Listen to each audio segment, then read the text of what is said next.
1982, Super Dimension Fortress Macross took the world by surprise with its captivating love story, amazing mechanical design, and a peculiar way to end a war. A couple of years later, Do You Remember Love topped its predecessor with a great retell of the original story with upgrades to its character and mechanical designs, and also one of the best ending sequences ever with the legendary Do You Remember Love song playing in the background. 3 years after the movie, Flashback 2012 came out to commemorate the 5th anniversary of the original Macross. It was composed by a collection of music videos made with footage from the series and also from the movie. And well, it also had extra scenes that told us what happened immediately after the ending of the movie, the final concert on Earth for Lin Minmay, and what happened after the ending of the series, the launch of the SDF-2 Mega Road 1 colonization ship captained by Misa Ichijo, defended by her husband Skull Eater Hikaru. But after all of that, the Macross franchise went silent for a couple of years and the 10th anniversary was approaching. Word says that after Flashback 2012, Studio Nue no longer wanted to work on Macross as a series. So in a very bold move, Big West decided to continue with the franchise without the original series creators. And in 1992, Macross II Lovers Again was greenlit to commemorate the 10th anniversary of the Macross series. The story would develop through the course of 6 OVAs, and it was a sequel set 80 years after Super Dimension Fortress Macross Do You Remember Love. The reason for this was the fact that Kawamori and his crew kind of gave permission to use the Macross world, but not to use the characters from the original series. So, a big time skip was the most viable way to keep using the setting without the return of previous characters. To be more clear as to why this legal loophole existed, Studio Nue originally created and developed Macross, but Big West owned the rights because they were the financial backers. So they licensed and created Macross 2 without Studio Nue involvement, just credited them for design inspiration and association. In the end, a few original staff members did indeed return. Character designer Haruhiko Mikimoto, writer Sukehiro Tomita, and sound director Yasunori Honda. Now, 3 decades since the release of that story, Macross 2 is treated as part of the Macross legacy but not part of the Macross saga. It's more like a parallel world due to the absence of Studio Nue's input on this story and also because of what actually happens in the story. And if you're like me and like comic books, we can think of it like Macross Earth 2. A what-if story that tells us what would have happened if humans never left Earth. At least that's the way I think of it, and probably that's the best way to reinterpret the events that happen in the story.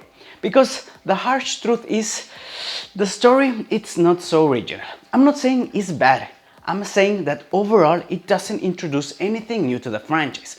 It's almost like a copy-paste of the original story, with the premise being that after decades of using the Minmay Attack tactic to protect the Earth, a new alien threat called the Marduk arrives to our planet with enslaved Centauri and Meltrandi warriors who are not affected by human sung culture.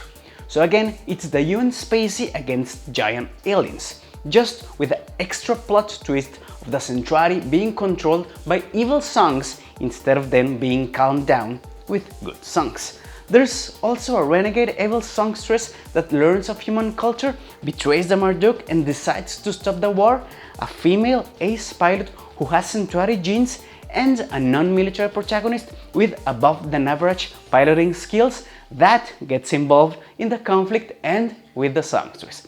So yeah, not so original. Even the mechanical design, particularly the Valkyrie 2, looks more or less the same. Maybe a little bit more sharper or angular with elongated parts, but it's mostly the same.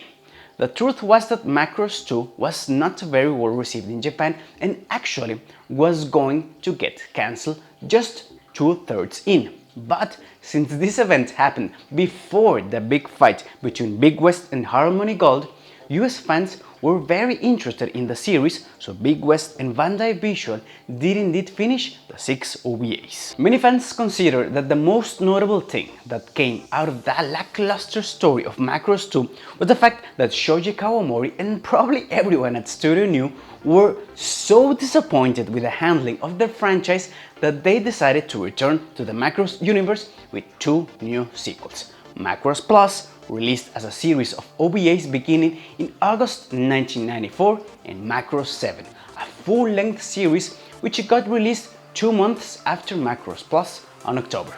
But that is a very harsh way to remember the whole story of Macross 2. I mean, it's really not that bad. It may not be as original as Do You Remember Love, but it's a solid work. And I believe that with a few tweaks here and there and a little bit of reinterpretation of the setting, Macross 2 can be considered a cautionary tale of the consequences of not evolving and not leaving Earth to continue spreading human culture. Trying to understand it like this works twofold. First, in story, as an example of how your military strategies must evolve to conquer new threats, and second, out of the story, as a very clear example of how we fans do like for our franchises to keep evolving and keep moving forward with new and different stories. So my friends, I'm Absa, and it's time now to explore how, with a little bit of retconning and reinterpreting, Macross 2 Lovers Again can be integrated into the whole Macross narrative without it affecting anything of the next series. And as usual, spoilers ahead.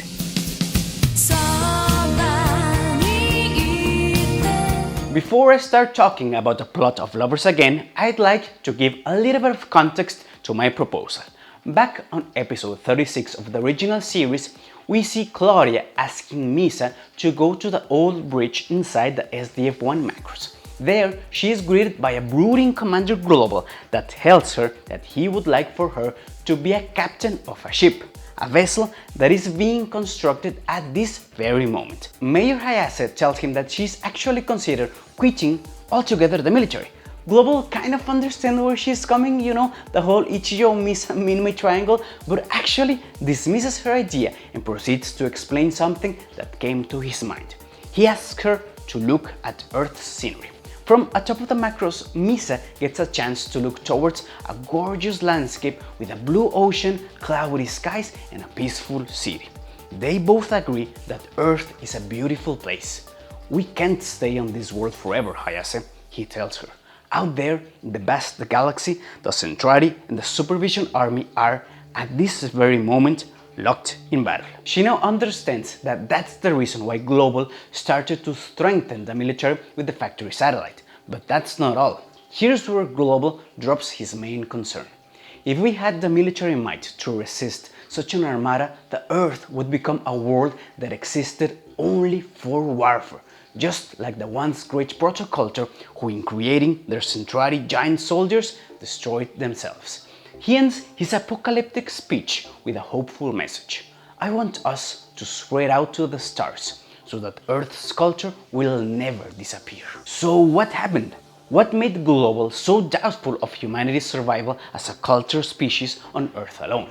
Could it be that he had a very bad half-dream, half-nightmare, half-vision where he saw a future where humanity stayed on Earth relying entirely on the same Minmay Attack strategy over and over and over again until it became outdated against a new threat that could wipe all of Earth, and not even the mighty SDF-1 and the Valkyries were able to stop it? Did he dream the entire plot of Macross 2 and sought to course correct his vision by going the Macross 7 route? Before I answer, we need to know what happens in Macross 2. Lovers Again takes place in 2092, 80 years after the first space war as depicted in Macross Do You Remember Love, not from the original series. The SDF-1 Macross still exists and is actually more or less always on duty. Not like in battle mode, just like in standby, as it has not been needed ever since the Battle of Do You Remember Love. And why is that? Well, that's because the UN Spacy has been using the Minmay Attack tactic as the end-all be-all strategy to finish off rogue Centrari warriors that continue attacking Earth. In fact, all scientific advances of military equipment, vehicles, technology more or less slowed down as the alien threats that kept coming were not actually a threat. The Valkyrie found its successor with the BF-2SS Valkyrie II, a space-optimized three-mode craft that uses a railgun as opposed to the older Gatling gun pods. Design-wise, it's almost like an updated and wider BF-1S, with the biggest and most notable differences being in Batroid mode, with more angular arms and legs and an elevated chest piece. The other notable weapon in the UN Spacy arsenal was the Gerwalk Roid, a permanent Gerwalk destroyer that lacked the long-distance flight capability of variable fighters but made up for it with its cheaper cost to produce and equal firepower. So for almost a century there was peace on Earth and the UN Spacy grew arrogant. But everything changed in 2092, when the Minmay Attack was rendered useless against a new humanoid alien race called the Marduk. This new alien army arrived in our solar system with enslaved Centauri and Meltrandi fighters who are seemingly unaffected by our songs.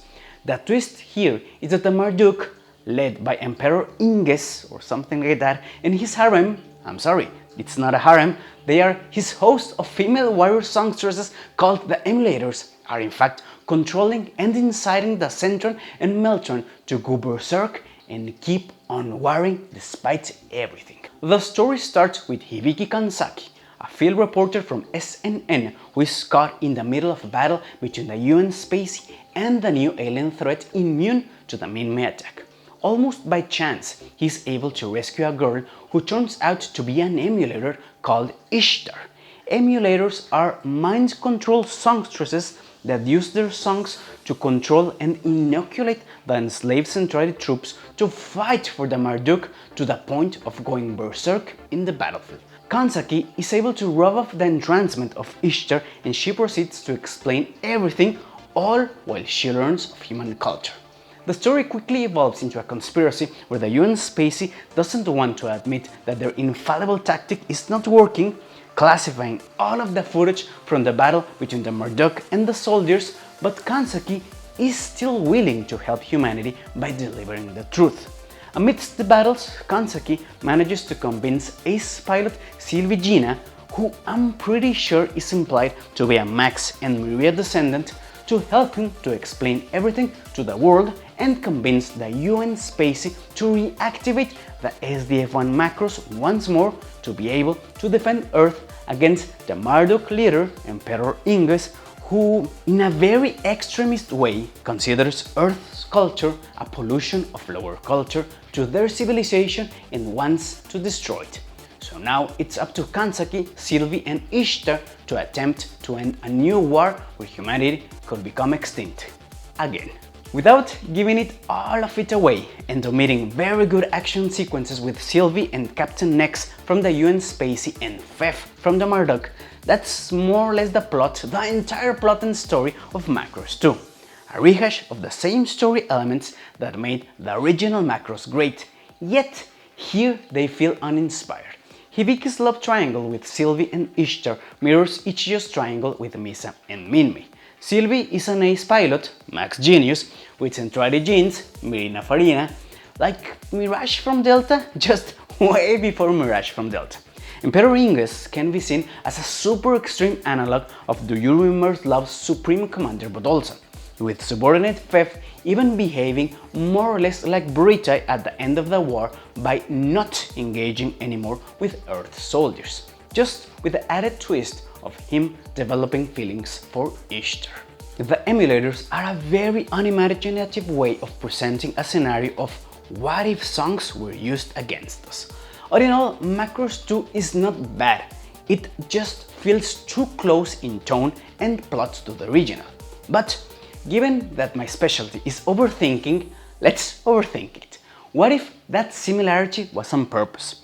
What if this whole event was purposely made to feel so close to the first space war because it's a vision being imagined by someone who participated in it? What if Macross II, Lovers Again, is Bruno Global's nightmare where he saw a future where humanity stayed on Earth relying entirely on the same strategy over and over again until it became outdated against a new threat that could wipe all of Earth, and not even the might of the SDF-1 and the Valkyries were able to stop it.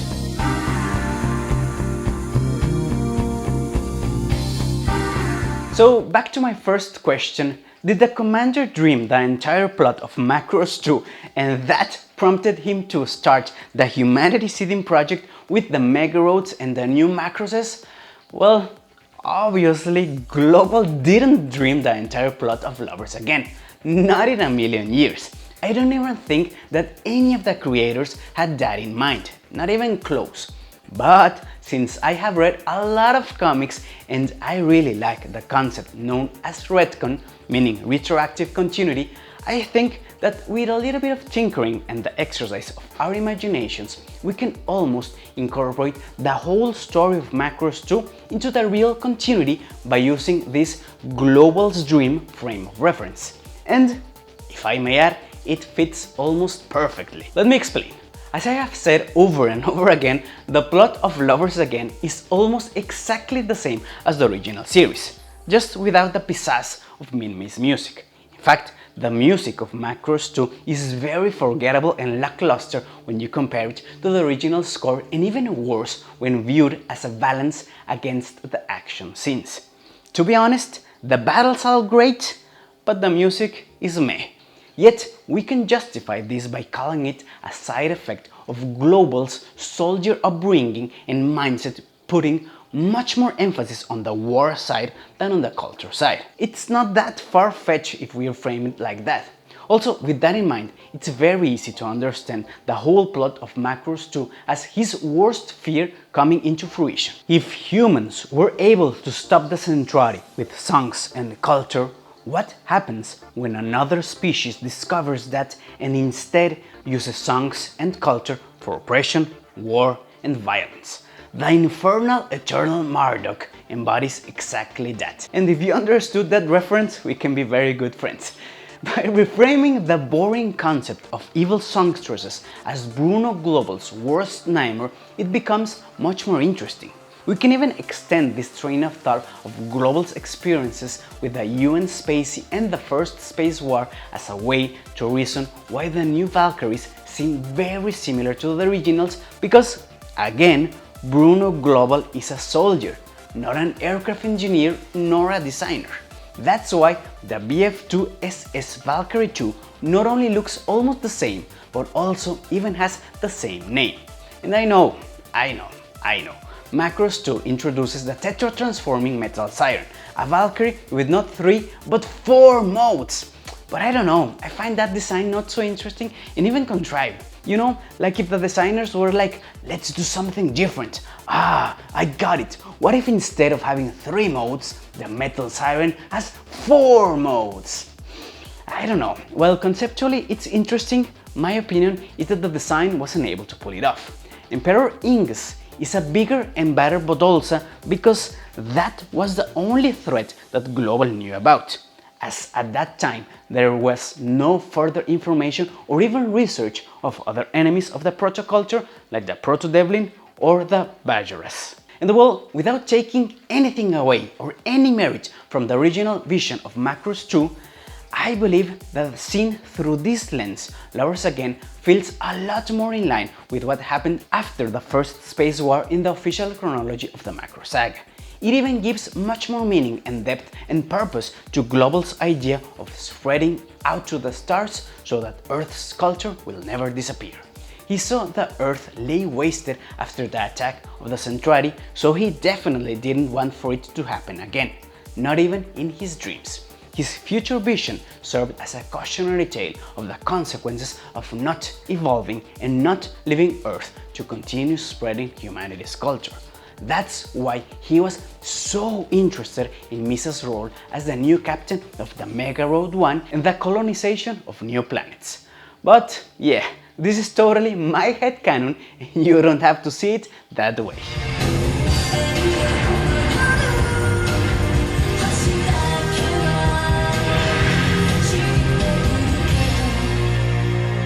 As you may have already guessed, my whole thesis is that Macross II is a solid piece of fiction whose main problem is that it unfortunately didn't add anything new to the saga. We already saw that it's still considered a part of the Macross franchise, as seen in the Galactic launch ceremony, but in reality that's just because of Big West's involvement. A curious thing is that some elements of this story have appeared in other Macross entries, with some of them being very direct, like the song Valkyrie des Assauts that was sung by the Jamming Birds in Macross 7, while others being a little bit more indirect or inspired by, like the Song of the Wind from Macross Delta, sung by Prince Heinz, that causes the Bar syndrome outbreaks, also known as the song that makes its victims go evil and berserk. With that said, if we can reinterpret this story as Global's nightmares, it finds much more meaning and kinda justifies why it feels so copy-paste from the original. I'm not saying that it needs to be seen this way, just that it makes much more sense and recontextualizes the whole plot as a cautionary tale of not evolving, both in story and, given the fact that it flopped when it was airing, also out of story. After all of this, do I encourage you to see it?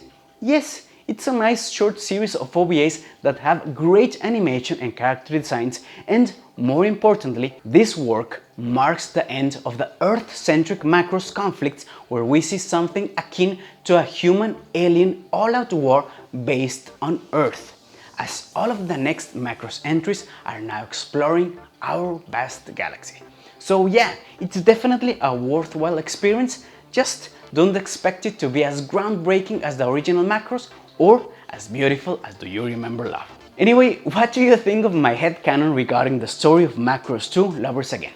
Leave it in the comments, and as you may or may not know, my name is Absa, and we can continue the conversation over at Twitter, where you can follow me at Absalonicas, and on Instagram, where I post pictures of my figures, my cats, and sometimes even myself.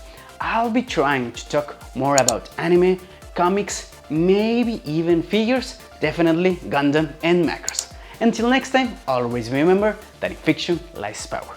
So let's use it to forge a new type of story, our hero's journey.